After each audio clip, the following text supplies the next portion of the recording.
শাশুড়িকে দেখলাম না তার শাশুড়ির সাথে থাকতে, ননদকেও দেখলাম না তার শ্বশুরবাড়িতে ঠিক মতো থাকতে। কিন্তু অদ্ভুত ব্যাপার দেখেন, এরাই আবার বাড়ির বউটাকে কত উদাহরণ দিয়ে জ্ঞান দিতে আসে। কথায় আছে না, খালি কলসি বাজে বেশি। সেই জন্য শ্বশুরবাড়িকে কখনো শ্বশুরবাড়ি মনে করবা না বোন, মনে করবা এটা একটা মাজার।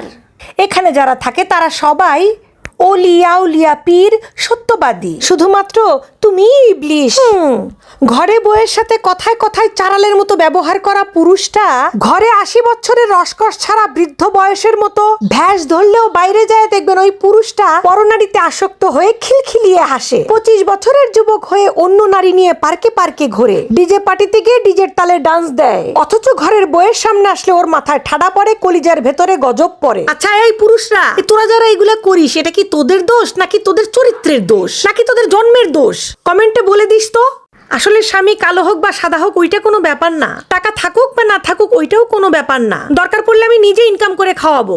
কিন্তু বিয়ের পর জামাইকে হতে হবে ডন, যে আমার সাথে একটু উঁচু গলায় কথা বলবে, বম মেরে উড়িয়ে দেওয়ার মতো ক্ষমতা যেন ওর থাকে। আমার সাথে কেউ লাগতে আসলে রয়্যাল বেঙ্গল টাইগারের মতো কামড় দিয়ে যেন এক খাবলা গোস্ত নিয়ে আসতে পারে। যদি কাউকে খুন করেও আসি তবুও যেন সে বলে যে না, আমার বউ যা করছে ভালোই কাজ করছে। শোনেন প্রিয় স্বামী যান, আপনি ভাত না দিলেও আলহামদুলিল্লাহ, কাপড় না দিলেও আলহামদুলিল্লাহ, তবে আপনার ভালোবাসায় কমতি হলে আপনার গলার ভেতরে দাও ঠেকিয়ে আপনার ফি সাবিনিল্লাহ। আমি অভাবে দয়াবান আর ভালোবাসায় রিনা খান। আর আমাদের সমাজে শাশুড়ির দুইটা চাওয়া কি জানেন?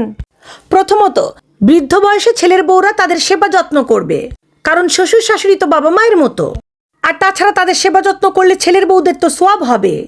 আর দ্বিতীয়ত, শাশুড়ির মৃত্যুর পর তার যে গয়নাগাটি টাকা পয়সা সয় সম্বল থাকবে ওইগুলো তাদের মেয়েরা পাবে, কারণ মেয়েদের বাবা মায়ের স্মৃতি দরকার। আর সোয়াবটা তো তারা এমনি পাবে, কারণ বাবা মা তো তাদের জন্য এমনি দোয়া করবে। কিন্তু ছেলের বউরা আবার সেবা যত্ন না করলে তারা আবার সোয়াব পাবে না, বুঝলেন?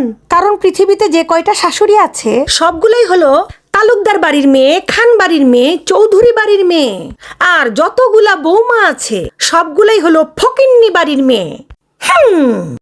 এখন তো আবার বলবে যে আপনি খালি শাশুড়ির বদনাম করেন, আপনি নিজে শাশুড়ি হবেন না।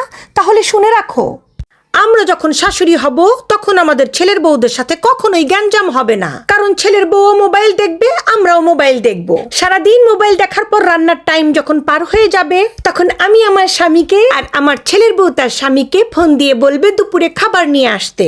তারাও তো কিছু বলতে পারবে না, কারণ তারাও তো মোবাইল দেখা পাবলিক। আর তারা এমন মোবাইল দেখা পাবলিক, বাথরুমে গিয়েও মোবাইল দেখে, তাই তাদেরও কোনো কথা বলার রাস্তা নেই। সারাদিন মোবাইল দেখো, এই কথা বলারও কেউ নেই।